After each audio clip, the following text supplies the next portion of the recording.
think sees it as an earnest reaction to a deadly virus that's threatening the world. What do you think is really going on? Well, I really do think it's a plague of corruption, and I think the way the general public can appreciate that is because the measures that have been taken, worldwide, things like masks, staying indoors, closing public restrooms, closing public beaches. These aren't measures. These aren't public health measures that would end a viral outbreak. And in fact, they could prolong it and make the most vulnerable even more vulnerable, because the healing immunity of the sun, the sea, the sand, exercise, the most vulnerable are protected, in fact, by the healthy who get exposed, develop an appropriate immune response. And we know now that natural, what we call herd immunity, has occurred in places like Sweden, I think like South Korea, places where such draconian measures weren't taken. So the freedom that was taken away to take care of our own health is why I consider this a plague of corruption. And so you see us doing almost the exact opposite of what we should be doing right now. Absolutely, every measure that's been touted by our federal officials here, except especially the influenza vaccination recommendations, which now publications clearly show people are more susceptible to infection of coronaviruses if they get the influenza vaccines. And yet here and in Italy, here in the United States and in Italy, two of the places that have been hardest hit, those vaccines are still, while not mandated, suggested and given, administered to the most vulnerable, the elderly, those who have comorbidities, and that is peer-reviewed, published to be the worst thing to do for a coronavirus. Yeah, I remember Dr. Birx at one of Trump's conferences saying, that you must get the flu vaccine, immediately to protect against this. And yet I've heard you quoting that they increased the odds by 36% of getting COVID-19. Maybe we'll get into shortly why they would even say something like that. What else? The masks, the social distancing, the lockdown itself, these are all things that are actually going to hurt us in the long run? Yeah, they have nothing to do with public health. It's immune suppressive. It's horribly stressful. So we see depression, we see anxiety, we see fear in our children. The grandparents who can't see the grandchildren, birthdays that are, friends seeing friends in masks for little children. It's really going to be lasting in the damage of these measures, which really don't protect anything at all. The masks don't protect anyone from getting infected with the virus. The viruses can go through. They can trap toxins. They can exacerbate upper respiratory infections by activating your own virus as you become immune suppressed. The masks are extremely stressful, and the body perceives that by suppressing the immune response rather than enhancing it, which is what sunshine and love and touch does for us. We actually need to kind of have the touch and the exchange of kind of germs and microviruses with other people anyways. That's a part of being healthy. Yeah, it's immune boosting. It boosts your immunity. You see it, you respond in such a way. Yes, that's what we know from generations of research. So never have these measures been taken before And again, this is little more, all the data now support little more than a normal influenza season with respect to death. And the very people who are most, I think it's 0.1% to 0.3%, all the data shows, of death from the coronavirus infection. Most are asymptomatic, meaning they're just healthy people. They're not asymptomatic carriers. They've cleared the virus. Coronaviruses don't integrate. They don't stay with you. You clear them when you develop immune response. Yes, you can be exposed in another year, but again, you've already got an antibody. You're primed to respond quickly, and likely, unless you're the very ill and have many comorbidities, you will not get very sick at all, and that's what the data support. So those with comorbidities are damaged most by the oxidative stress, we call it, and the stress of the measures that are being taken. And is it true you're expecting disease to jump once we end the lockdown because people's immune systems have kind of gotten worse in this isolation? I don't expect disease to jump right now. I believe that because people, I believe people now realize healthy measures, healthy food, vitamin C, that they're pre-exposure, prophylaxis. There are measures that we can take to prevent. We know about things like the type 1 interferons, like vitamin C, like zinc, the hydroxychloroquine. We know measures that we can keep on the shelf.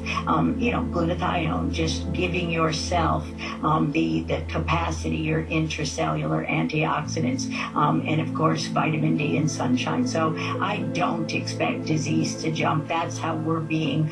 Fear is powerfully immune suppressive. So everybody being fearful to go out is probably the worst thing, and I don't see that fear. I don't have that fear. Okay. You've said that there's a massively liberal overdiagnosis of COVID-19 in the U.S. What do you mean by that, and what are the ramifications of that? Well, correct. I've actually quoted Dr. Birx, who said, we're going to diagnose COVID-19 liberally.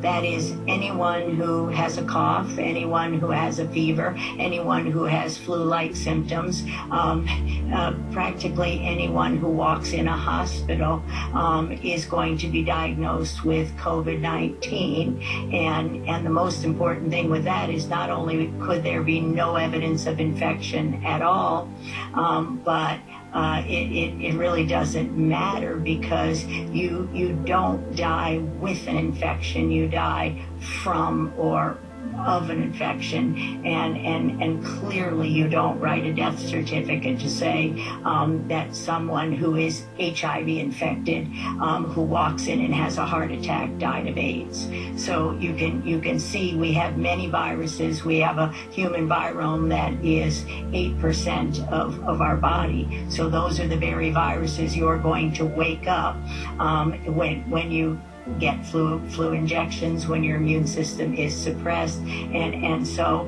are all of those viruses part of COVID-19, or is it only SARS-CoV-2? So you see, nothing about the normal causation has been satisfied here, that this agent, SARS-CoV-2, causes COVID-19. So there will be a huge deception, really, of the public health, and those with those co-infections and those other injuries will be the first to die, and then the truth will be buried with them as legitimate autopsies don't happen, or even we've been told people won't be allowed in the military if they've been infected in the past. We know of people who have committed suicide because they were infected, they recovered, they developed immune response, but then they can't go back to their jobs because everybody's afraid of them.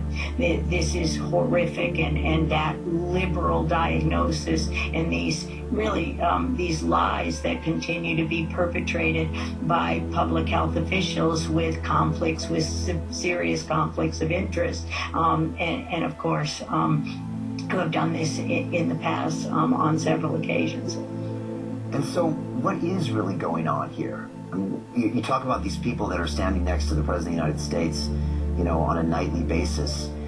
You know, what are they doing? What is the corruption happening? Is this a grand scheme, or did it land in their laps and they're behaving accordingly? Or is it, again, all come down to financial interests? What is happening here?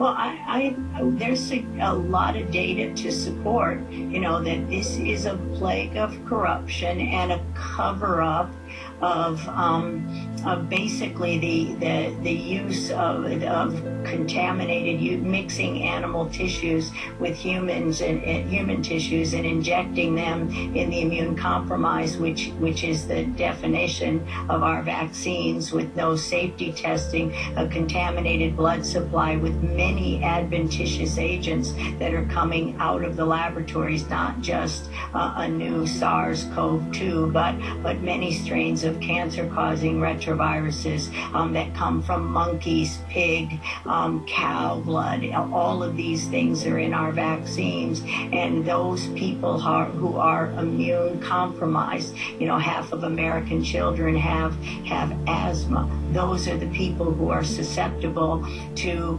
coronaviruses, COVID-19, to the vaccines that they're driving. We're told we won't be able to go back to our lives ever without mandated vaccines. Those vaccines will kill the vulnerable, and then you will cover up 40 years of the plague of corruption, 40 years of vaccine injury, 36 years we haven't had safety testing done on the vaccines used in the United States. And it's really no different in the UK, where we have extensive work over the last decade with ME, with myalgic encephalomyelitis, which there's considerable corruption surrounding that in the UK, and those also are the vulnerable. I've been getting messages from the patients in London saying, oh, here you go again, the reason why people with ME got COVID-19 is they're psychosomatically fearing the virus so much that they brought it on themselves. And this is what these diseases have been falsely said to be: not infectious, transmissible agents causing ME, autism, cancers, but in fact psychosomatic, people who wished an illness upon themselves. And the NICE guidelines and all the studies that were shown to be fraud over the last decade by people like Sarah Myhill and other doctors who have been viciously attacked, similar to me, as I've experienced in the U.S. So I very firmly see the evidence that this is a plague of corruption, and those that are injured will be killed, not only by the SARS-CoV-2 if they should be infected, but especially should they receive any kind of vaccine ever again. So you think they're actually preventing the therapies until everyone's infected, and then once they're infected, the vaccines will come out and people will die from that, and that will cover up all of the corruption that's gone on in the vaccine industry for the past 40 or 50 years? Yes, because they'll say they died of COVID-19 and not of the vaccine injury, which is denied, or ME, which is strongly associated with the gamma retroviruses that came from the contaminated blood supply and the vaccines for the last 30, maybe even 70 years since the first cases in the U.S. in 1934, as we learned that polio, the enteroviruses that cause polio, passed through mouse brains, picked up mouse cancer-causing and neuroimmune disease-causing retroviruses. And then later on, when we cultured these live viral vaccines like MMR, like polio, these RNA viruses, we culture them in animal cells, including the same vero monkey kidney cells where we get, SARS-CoV-2 and SIV, the ancestor of the monkey version of HIV, Mason Pfizer monkey virus, which is a horrible virus of the gamma retrovirus family, and these cause profound immune dysfunction and immune deficiencies, and those are characteristics of the ones that these patients have, and so they will be the first to die from the vaccine and especially if the vaccine is given after the infection. And the data are clear about that in every other case of SARS or MERS vaccine development. And so it actually drives the disease and the death. That is a dark scenario. And I was on a call with Robert Kennedy Jr. this week, and I got a degree from MIT, and I'm familiar with the scientific method. And when he started explaining some of the testing or lack thereof of vaccines, it blew me away. And then when he talked about the lack of liability for these companies, I was again surprised. And then the lack of effectiveness. And I got a 101 course in vaccines and the industry of, and I was appalled. I mean, my jaw was kind of open because I just assumed it would be tested like any other drug, but it seems like it's not. And also, he went ahead to say, look, Brian, I'm not anti-vaccine, just like when I'm fighting against mercury in the ocean, I'm not anti-fish. You've said you are not anti-vaccine. Maybe you can comment on some of my observations. Yeah, absolutely not. I'm not anti-vaccine. And since 1980, when I developed and was part of the team that used the first immune therapy, that was interferon alpha, type 1 interferon, as a treatment for infection-associated cancers and leukemias, that's the definition of vaccine. So for the rest of my career, I believed and I've made drugs and therapies based on the idea that you can educate the immune system to prevent or treat infectious disease or cancer. That's the definition of a vaccine. So what I'm against is the fact that in all of those immune therapies that I've developed, all of those natural product-based therapies that we've developed over my career of 40 years, the testing is extensive.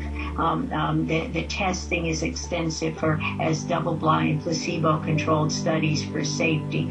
Phase 1, Phase 2, Phase 3. Anytime you add a drug to a protocol, you have to test each drug individually and then the combination. And it takes years. First is the safety trials where you do accelerated doses, things like that. You accelerate to the level of toxicity. Not a single study has been done in that regard for 36 years in the vaccine program with anything on the schedule. Things are added every year. The combination's not tested. And more important, the development, the manufacture of the vaccines. You might think if you're getting a shot, let's just take, for example, Pediarix, which has hepatitis B, diphtheria, tetanus, acellular pertussis, and IPV vaccines, the injectable polio vaccine.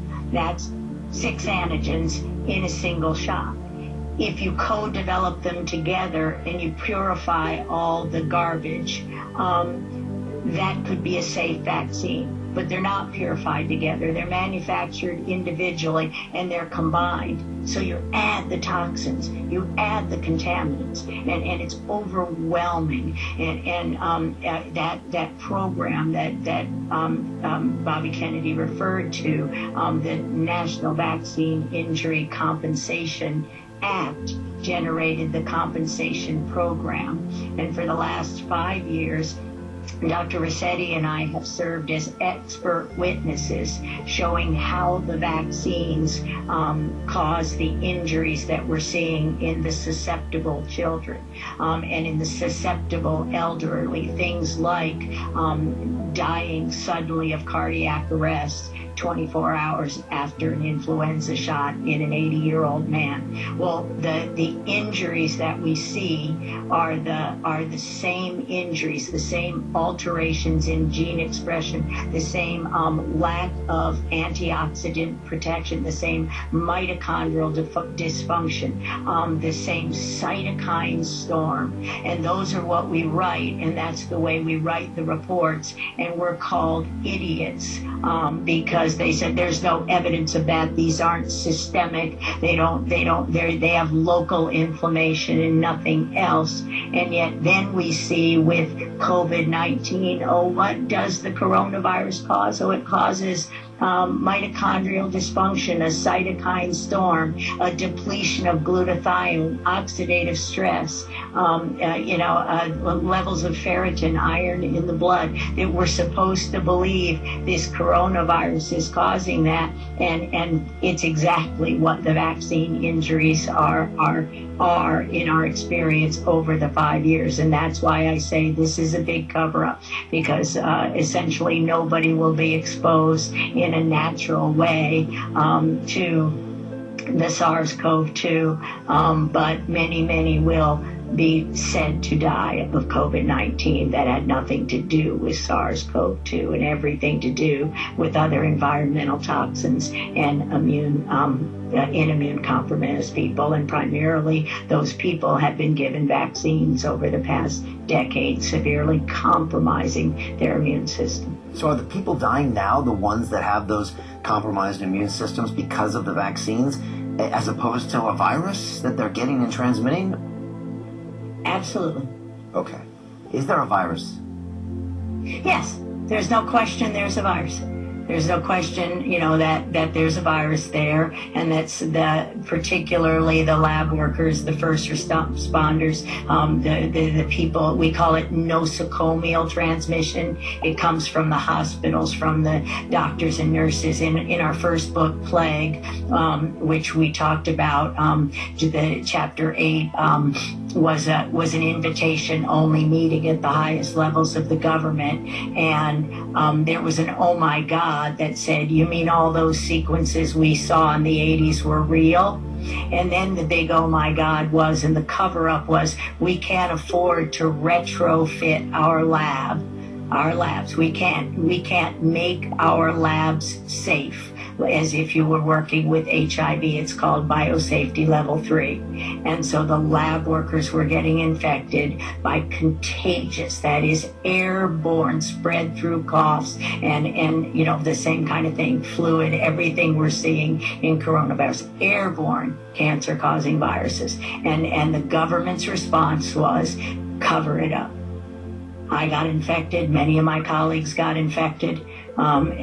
So as I've proposed, and I actually wrote to Bobby several weeks ago, and he asked me the question, what do you think's going on? I think it's SARS-CoV-2 plus XMRVs plus HIVs plus the many other adventitious agents in the vaccines, depending on the vaccines, the cow blood, the pig blood. Some pigs have coronaviruses in the Rototech vaccines, I think, and then the 5G, which the frequency of that, I believe it's 160 gigahertz, will actually separate hemoglobin from iron. That iron is released into the blood as ferritin.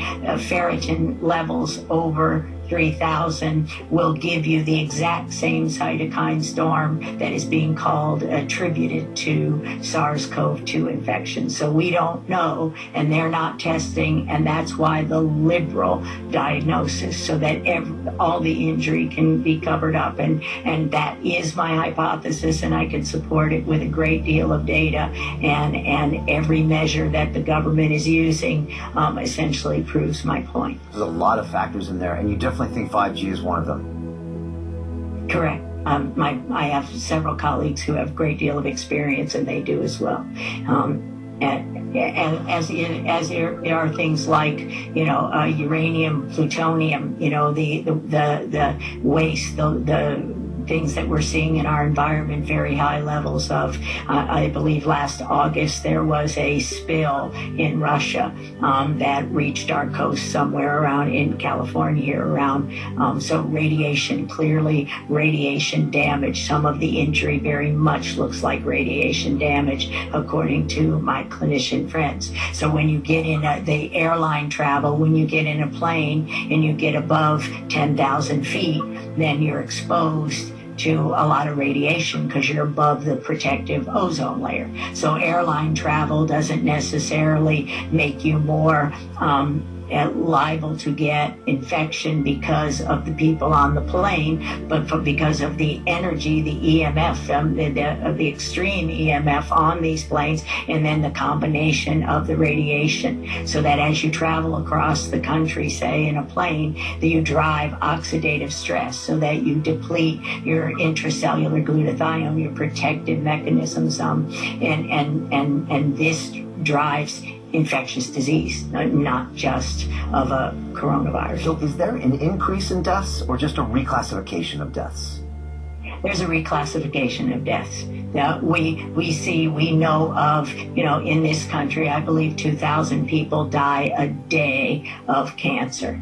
And those people are quite sick right now as they've been denied their treatments. So it's a reclassification of deaths, and the public is being misled. So there's no net increase because of COVID-19, in your opinion? No. Okay. No. And this is being reclassified now and also being financially compensated for that reclassification because of this corruption behind the scenes that are intending to cover up what's been going on in vaccines over the past 40 years. Correct. Okay. Tell me about vaccines, because I'll be honest, Doctor, I've been talking to people for the last 5 years that are very suspicious of vaccines. I have 2 young boys, 3 and 4 years old, that, thankfully now we never vaccinated, but I was really thinking about it 6 months ago. And again, I come from a classic science training and background where I'm taught science works, especially if it's tested. Vaccines are based in science, and so I just would trust the establishment. But it's so hard to believe that these toxic things are right out in the public, being injected into our children and being required for them that. And in the UK here, they have to have injections to go to school. How can this kind of open lie have grown so big without anyone saying something? Well, I like you, I come from a classic background, and I believed I developed immune therapies and vaccines. I encouraged even my siblings to get the Gardasil vaccine for cervical, for HPV, to prevent theoretically cervical cancer. So until I experienced what I experienced in 2011, and since, with what was revealed when I actually saw the data, because most people don't see the data. We work in other fields. We make different kinds of immune therapies. And until I realized that none of the safety testing was done, the way we discussed earlier, until I looked at what's called the excipient list, which is all the other stuff that's in the needle that's not the antigen, that's not the thing you're supposed to make an immune response to.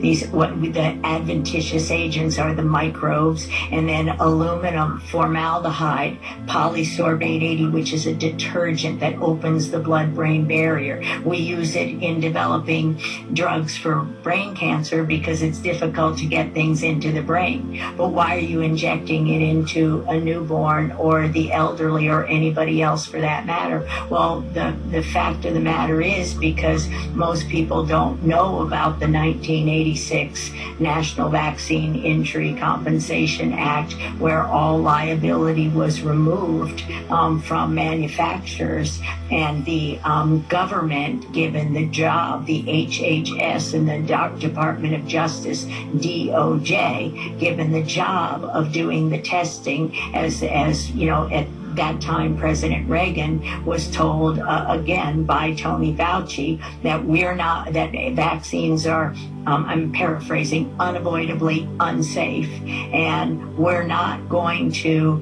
make your vaccines and prevent these, pandemics if you don't relieve us of the lawsuits. Because in the early 80s, and it's in our book, Plague of Corruption, there's a chapter on this. In the early 80s, an environmental attorney, Mike Hugo, was winning a lot of lawsuits against DTP injuries, for DTP injuries in courts. The huge lawsuits like we know in a few years ago with Monsanto and glyphosate and Roundup.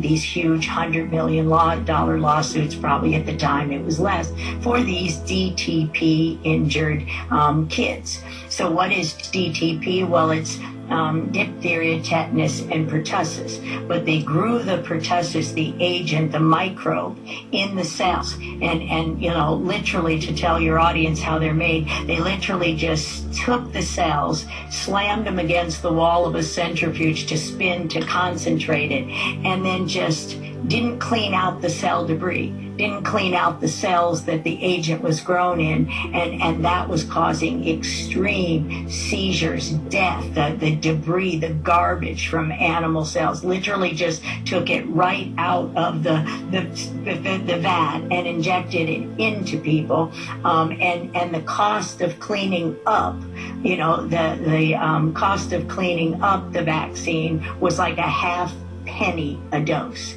And the company at the time, Wyeth, and I encourage you to have on your show sometime Mike Hugo, because he taught me so much. I knew none of this in 2011 before he started educating me. He's the lawyer that was working on these, and he actually wrote the parts of the law for the vaccine injury compensation program, because what they were doing in these cases was dragging it out for years, and the families just really needed relief for their severely injured children in wheelchairs and needed to get them some care. So this was supposed to be a rapid 1 year, we'll compensate here, we accept the vaccines cause injuries. And the court has been so corrupted since then, to the point in 2011 it's totally corrupt, and essentially the vaccine is presumed innocent at all costs, and you're suing HHS, the entire Health and Human Services and Department of Justice, as the injured. And as I said in my book, with everything I've been through with in the past few years, the worst corruption, the most horrific thing I've ever seen was vaccine court, and it's pure evil. And there's a lot of money involved here, I'm guessing, and we see figures like Bill Gates and Dr. Fauci telling us that the only solution is a vaccine. You want to get back to work, you want to maybe not lose your generational wealth or any of your savings, it's vaccine. You want to go back to gatherings, it's a vaccine. It's almost like that is being quoted as the only answer, and the public is almost running towards this as a solution. How are they involved, and is it purely financial, the interests of these men and other people in the corruption? Well, it's considerably financial, but again, this is criminal extortion. This is, they know they're not safe. They know there won't be infected. We all know the data show that we haven't developed a vaccine for SARS in 20 years that does anything other than drive the disease and will kill people. And yet, the public officials, Dr. Fauci, Deborah Birx, Robert Redfield, all have not only financial conflicts of interest with the Gates Foundation and other things, but they're covering up criminal extortion and criminal fraud in publications all the way back to the 80s, and the criminal fraud they perpetrated with the vaccine for HIV and drugs for HIV back in the 80s. So they really should be charged with treason for this latest. All I can say is it's a plague of corruption, and it's a big cover-up, and it's crimes against humanity. I don't know any other way to say it. But now they're trying to rush it through. They got the team in Oxford here, putting their injections into rhesus monkeys, and now they're trying to push everybody. It might be ready in 6 months, which is faster than I've been told any other vaccine has been ready, and really like pushing it towards people. Again, talking to Bobby Kennedy, he's like, Brian, even if there was something that's successful, it's such a low percentage. It's not a fix-all, It's just, this is all a dream, a lie. This is not even a possible solution for us.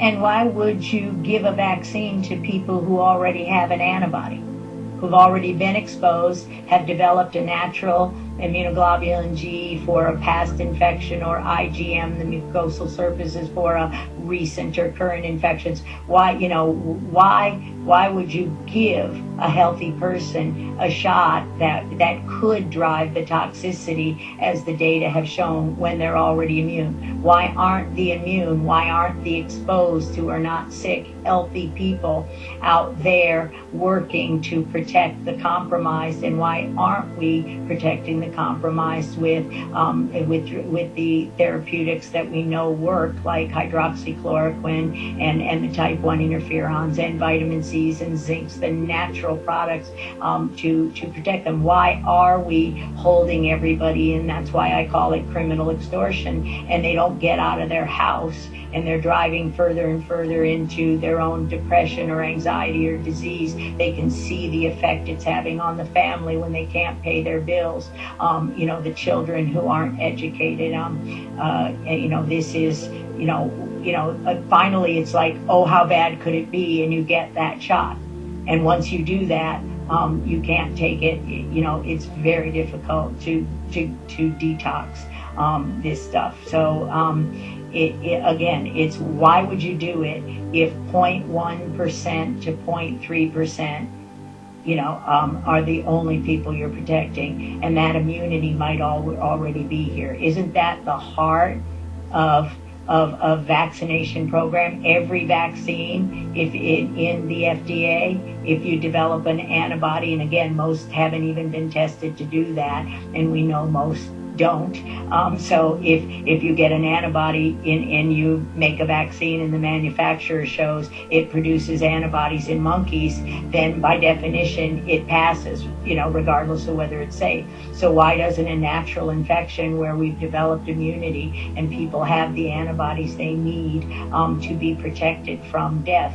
Most people don't realize the vaccines do not prevent infection. You're injecting the blueprint.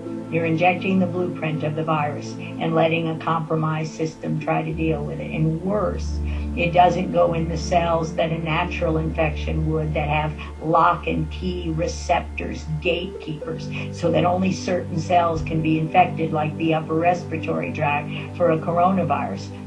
Now you're making it in a nanoparticle, which means it can go in every cell without that receptor. So can you imagine the damage of bypassing God's natural immunity and allowing the blueprint for coronavirus that also has components of HIV in some strains, meaning you can infect your white blood cells. So now you're going to inject an agent into every cell of the body. I just can't even imagine a recipe for anything other than what I would consider mass murder on a scale where 50 million people will die in America from the vaccine. 15 million. 50. 50. Yeah. Wow, that's a big prediction.